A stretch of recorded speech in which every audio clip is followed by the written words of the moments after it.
মানে একদম দিনের আলোর মতো পরিষ্কার যে বাংলাদেশ মানে যেই জায়গাটায় এবারে আমি আসবো সেটা হচ্ছে বাংলাদেশ এগুলো করছে তার অন্যতম কারণ আমার মনে হয় যে ভারতের প্রতি যে শত্রুতা বা শত্রু মনোভাব বিশেষ করে এই মুহূর্তে বাংলাদেশের শাসন ক্ষমতায় যারা রয়েছেন তারা মানে মোহাম্মদ ইউনূসের কথা যদি বলি তিনি তো মানে প্রধান উপদেষ্টা হওয়ার আগে ভাগে যখন বাংলাদেশে প্রথম এলেন তিনি তো প্রথম বলেই দিয়েছিলেন যে আমার শ্বশুরবাড়ি এবার কাঁপবে।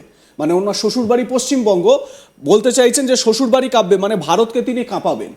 এই জায়গা থেকেই কথা বলেই তিনি কিন্তু এরকম বক্তব্য তিনি রাখছেন। আমার কথা হচ্ছে এর নেপথ্যে এই মুহূর্তে বাংলাদেশের যে ডিপ্লোমেসি সেটা ঠিক কোন জায়গায় রয়েছে? ভারতের সঙ্গে এই শত্রুতাপূর্ণ সম্পর্ক রাখলে কি বাংলাদেশের সুবিধা হবে নাকি মানে একটা ক্ষতির মুখে আরো চলে যাবে? বাংলাদেশের ডিপ্লোমেসিটা কি?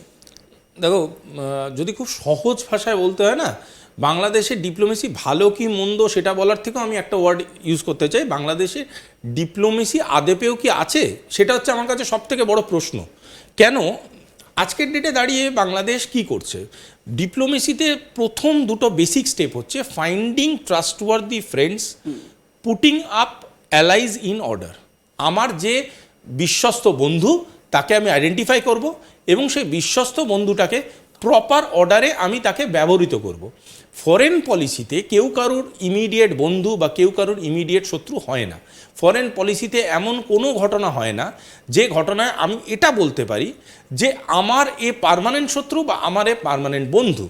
সেই কনসেপ্টটাকে যদি আমি প্রপারলি বুঝতে চেষ্টা করি, Bangladesh at this point of time এমন কিছু অ্যাডভাইজারদের দ্বারা পরিচালিত হচ্ছে যারা ডিপ্লোমেসির বেসিক বোঝে না, এবং বেসিক বোঝে না বলেই তারা যে বন্ধুকে আইডেন্টিফাই করছে সেই বন্ধুগুলো 99% ক্ষেত্রে is a proven failure in world diplomacy. যেমন ধরো, আমি প্রথমেই তাদের সবথেকে বড় বন্ধুর কথা বলছি, সেটা হলো China.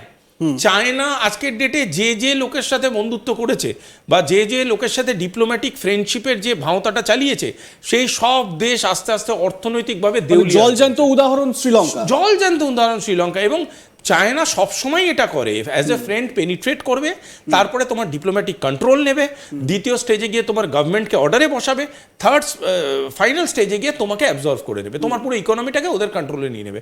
That is a very very aggressive diplomacy of China, and this guys are doing this for a long time. আর তার ইফেক্ট যে যে কান্ট্রিগুলো তার জন্য মুখ থুবড়ে পড়েছে সেগুলো সব আমরা জানি, একটা ছোট্ট শিশুও সেটা জানে। দ্বিতীয় তাদের যারা বিরাট রকমভাবে বন্ধু হয়ে মার্কেটে এসছে তিনি হলেন পাকিস্তান। আমি একটা খুব লাইট হার্টেড কথা বলতে চাই, পাকিস্তান হলো মানে এমন একটা দেশ যাতে ডিপ্লোমেসিতে অনেক বড় একটা ওয়ার্ড হলো, যাদের বেসিক কোনো ইনফ্রাস্ট্রাকচার ইনি at this point of time. নিজের পাজামার দড়ি তারা অ্যাফোর্ড করতে পারে না, তারা যাচ্ছে বাংলাদেশের বিয়েতে শেরওয়ানি গিফট করতে।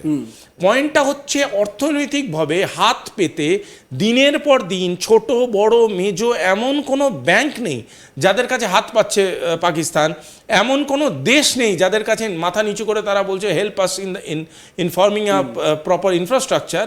সেই দেশটা কোন সাহসে যায় বাংলাদেশকে বলতে যে আমি তোমাদের অর্থনৈতিক, আমি তোমাদের যেটাকে আমরা গ্রিন সাপোর্ট বলি, গ্রিন সাপোর্ট এগুলো আমরা দেবো। আরে ভাই, আগে নিজের ঘরটা বাঁচাও, তারপরে তো অন্য ঘরকে সাপোর্টে দেবে। তোমরা কাকে, ওই প্রবাদটার মতো চাচা আপন প্রাণ বাঁচা। হ্যাঁ, আর তোমরা কাকে কম্পিট করতে যাচ্ছ? এমন একটা দেশকে কম্পিট করতে যাচ্ছ যারা leader of welfare diplomacy of this world, যারা leader of cultural diplomacy of this world. যখন কোভিড হয়েছিল, ভারত যেভাবে আমাদের ভ্যাকসিন দিয়েছিল সবকটা দেশকে, তখন কিন্তু ভারত দেখেনি তার সাথে কে অ্যালাইন্ড, তার সাথে কে নন অ্যালাইন্ড, তার সাথে কে নিউট্রাল। ভারত তখন বলেছিল on the basis of humanity we have to distribute vaccines, because that is what the foreign policy of India is, that is what we practice. আমরা প্র্যাকটিস করি কি? আমরা প্র্যাকটিস করি কালচার, আমরা প্র্যাকটিস করি ওয়েলফেয়ার ডিপ্লোমেসি। সেই দেশটাকে তোমরা কি করছো? বারংবার থ্রেটনিং করছো। শুধু তাই নয়, এখানে যে মোহাম্মদ ইউনূসের আন্ডারস্ট্যান্ডিং অফ ডিপ্লোমেসিটা ভীষণই ইম্যাচিওর, সেটা কি করে বোঝা যায়? ডিপ্লোমেসিকে যখনই তুমি অ্যানালাইজ করবে, তোমাকে প্রথম বুঝতে হবে হিস্ট্রি অফ ডিপ্লোমেসি। আমরা বারবারই ভারতের ক্ষেত্রেও দেখি হিস্ট্রি অফ ডিপ্লোমেসি দেখে তারপরে সেই দেশটার সাথে পরবর্তীকালীন ব্যবস্থাপনার দিকে আমরা এগোই। হিস্ট্রি অফ ডিপ্লোমেসিটা সেটা ওরা দেখেনি। আর যদি সেটাকে বিবেচনা করতো নিউট্রালি তাহলে বুঝতো, অ্যাজ এ ডিপ্লোম্যাট যদি করতো তাহলে বুঝতো বাংলাদেশের সর্বকালীন সর্বশ্রেষ্ঠ সর্বডিপেন্ডেন্ট friend and ally is India.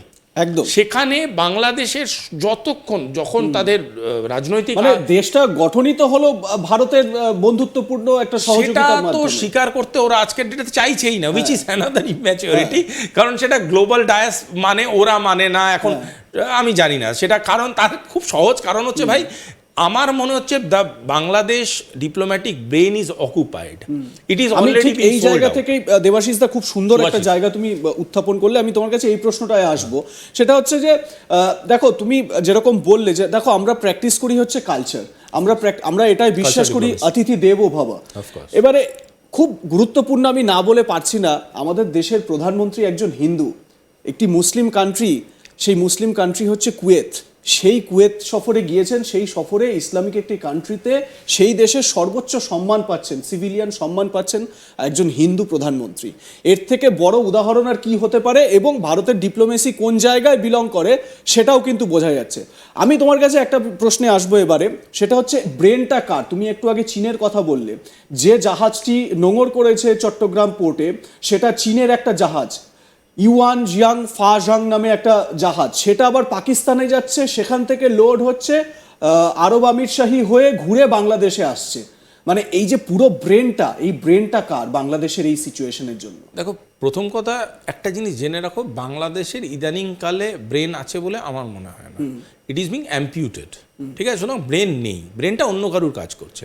এবং Bangladesh is a very near territory to India, in fact the nearest territory to India. বাংলাদেশের 3 দিকে ভারত ঘিরে আছে, ঠিক আছে?